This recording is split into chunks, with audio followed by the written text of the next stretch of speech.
O Senhor esteja convosco. Ele está no meio de nós. Proclamação do Evangelho de Jesus Cristo, segundo Marcos. Glória a vós, Senhor.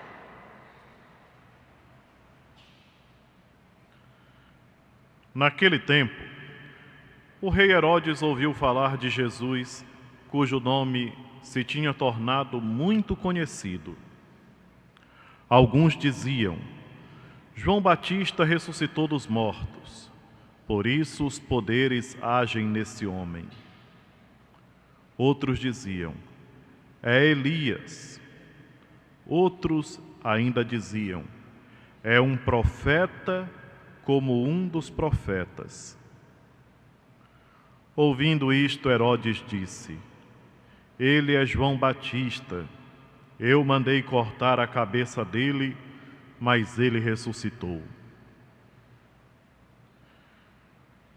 Herodes tinha mandado prender João e colocá-lo acorrentado na prisão.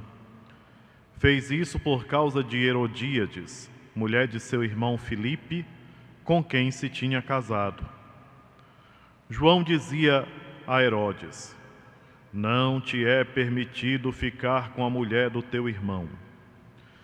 Por isso Herodíades o odiava e queria matá-lo, mas não podia.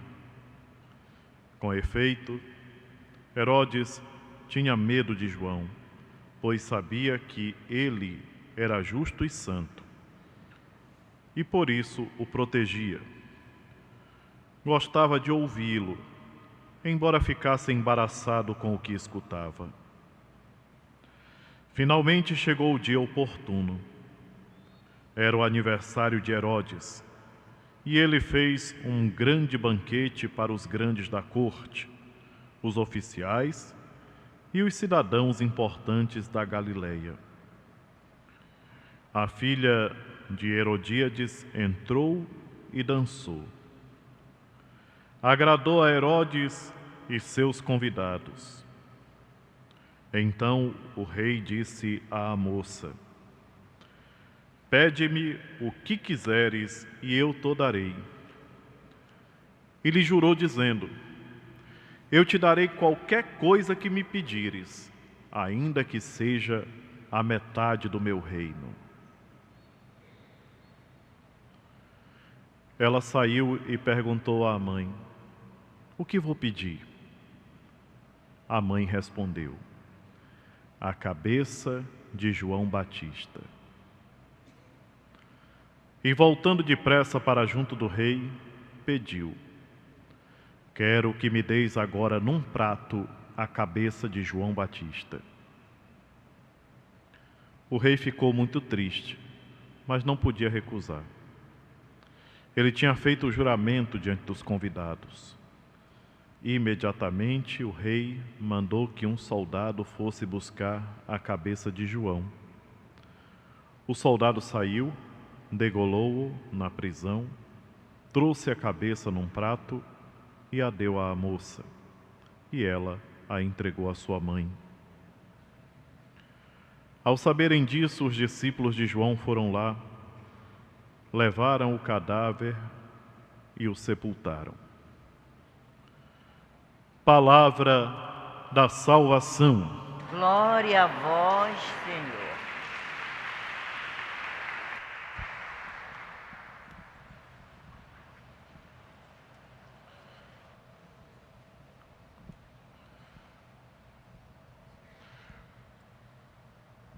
Hoje, olhando para esse evangelho, é uma coisa que me impressiona e que eu gostaria de condividir com vocês, queridos irmãos e irmãs, presentes aqui na Basílica Santuário e aqueles que nos acompanham pela Rede Nazaré e pela rádio web do portal Basílica de Nazaré.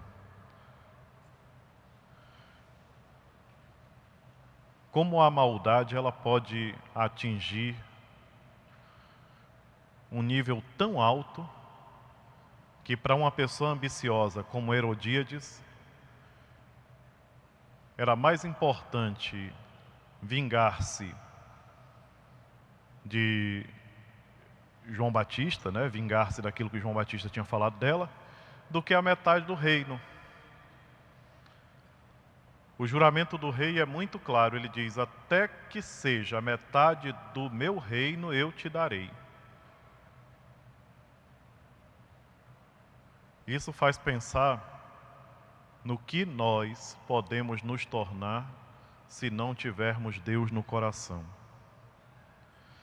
E eu queria tanto poder fazer uma reflexão dessas assim com vocês, para que todos nós que somos cristãos tomássemos consciência da importância de fugir da maldade, seja ela qual for.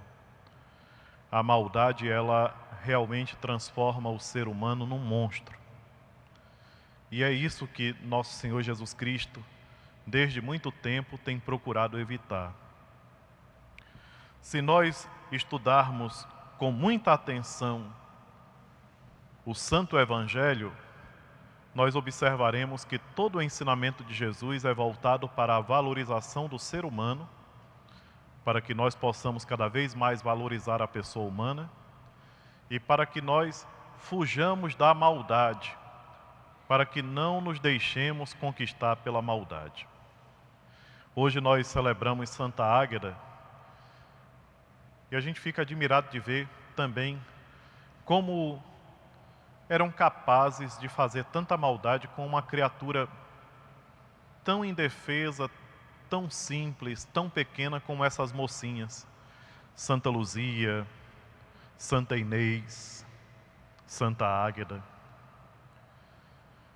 Santa Águeda teve os seios decepados, né? Faz impressão, eu lembro uma vez, eu fiquei muito impressionado quando eu entrei em uma das igrejas de Santa Águeda lá em Roma, e atrás do altar tem um grande quadro, um quadro muito grande, e lá mostram Santa Águeda com os seios arrancados, a espada, né? Porque não quis renunciar à fé em nosso Senhor Jesus Cristo. É impressionante. E hoje seria muito bom que nós associássemos esses dois exemplos para tentar tirar uma lição de vida, para não nos esquecermos nunca mais. Herodíades e Águeda. Seria muito interessante nós pensarmos o que fez a diferença na vida dessas duas. Não vou nem colocar a filha Salomé, porque era uma teleguiada, né? Era a mãe que mandava nela, a mãe falava, a maldade da mãe era tão grande que tinha que sobrava até para a filha. Mas aí eu queria que nós parássemos para ver essas duas realidades. São duas realidades que nos ajudam a refletir sobre a importância de aderir a Jesus Cristo todos os dias. Águeda é uma menina nova, uma adolescentezinha, que tinha suas amiguinhas, tinha sua vida, tinha a sua maneira de viver, mas que foi conquistada por Cristo. E aí eu me pergunto, como foi que ela numa idade tão nova, foi conquistada por nosso Senhor Jesus Cristo?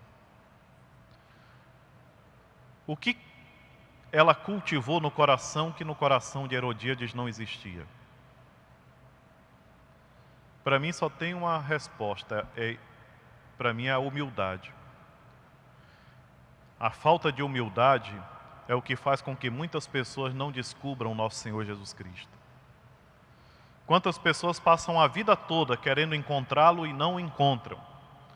Semelhante a Herodes, que queria ver Jesus, e no dia que encontrou com Jesus, podendo ter aproveitado para poder dar um salto de qualidade na vida dele, foi fazer caçoar gracinha, ficou caçoando de nosso Senhor Jesus Cristo, próprio de quem não tem nada dentro, né? Eu comparo quando a gente faz certas manifestações religiosas, passa por aí.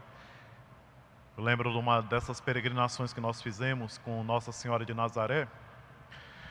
Nós íamos passando com uma carreata e um grupo de pessoas que estavam num bar começaram a rir, a fazer gracinha, a mangar da gente, né? Vocês sabem o que é mangar? Né? Nordestino sabe, né? Ficaram lá fazendo gracinha. E eu fiquei olhando e digo, meu Deus do céu, até hoje, depois de tantos anos, ainda tem quem faz gracinha? Tem. Tudo bebendo lá no bar, e aí eles fizeram gracinha, porque ia passando o carro com a berlinda e Nossa Senhora em cima, eles acharam aquilo a coisa mais hilária do mundo. Digo, como é triste a pessoa não ter nada, né, meus irmãos? E nós temos que crescer na fé. Procuremos deixar que o Evangelho nos conquiste, nós precisamos ser conquistados pelo Evangelho. E esse Evangelho de hoje tem tanto a nos ensinar, muito. De modo particular, para que nós não sejamos pessoas afastadas de Deus. Se Herodíades fosse uma mulher de oração, primeiramente não tinha deixado o seu marido para casar com Herodes, né? Mas o que interessava era o poder, ela queria mandar mais. Se fosse uma pessoa de oração, teria ouvido com respeito aquilo que João Batista lhe falou, mas tanto fez para ela aquilo ali como nada. E nós temos que ter cuidado para que nós não sejamos também indiferentes. Isso é uma das coisas que mais me preocupa e eu queria que preocupasse vocês também. Não sejamos indiferentes, queridos irmãos e irmãs. Não sejamos indiferentes com o Evangelho, não sejamos indiferentes com a nossa vida espiritual, mas nos esforcemos para ser pessoas de oração. E que a oração nos sustente cada dia, como sustentou Santa Águeda. Santa Águeda suportou as provações maiores que podia se colocar para uma pessoa, porque até mesmo, eu estava lendo hoje, impressionante, a um certo momento pegaram Santa Águeda e colocaram numa grelha, em cima do fogo. E o pessoal era carinhoso naquela época, né? Já imaginou? Que coisa bonita para fazer com o ser humano, né? Para não dizer o contrário. Como é que a pessoa faz um fogo, coloca uma grelha e segura uma criatura, uma criança, e põe em cima da grelha? É muita maldade. E é essa maldade que nós não devemos cultivar no coração. Façamos o possível para tirar toda essa maldade, extirpar. Quem é mau não ganha nada, não recebe nada, nem cresce. O crescimento espiritual se dá pela bondade. Então, permitamos que o Evangelho de nosso Senhor Jesus Cristo nos converta e que nossa vida de oração nos faça seres humanos melhores. No dia que nós estávamos celebrando a vida consagrada, que tinham aqui várias irmãs, irmãos, frades, a irmã falou uma frase muito bonita. Nós precisamos ajudar a humanidade a ser mais humana. E aquilo me tocou muito, porque de fato é o que nós estamos precisando. Cada um de nós, a começar por mim, cada um tem que se humanizar mais, tem que ser mais humano. E não tem maneira melhor de nos humanizarmos, não tem outra maneira senão aproximando-se de Jesus Cristo. É Ele que nos ensina a ser mais humanos. Vocês lembram o refrão do canto de comunhão que a gente canta muitas vezes? Que é uma frase do Papa João Paulo II, rosto divino do homem, rosto humano de Deus. Pensemos nisso e que a graça de Deus nos ajude. Seja louvado nosso Senhor Jesus Cristo.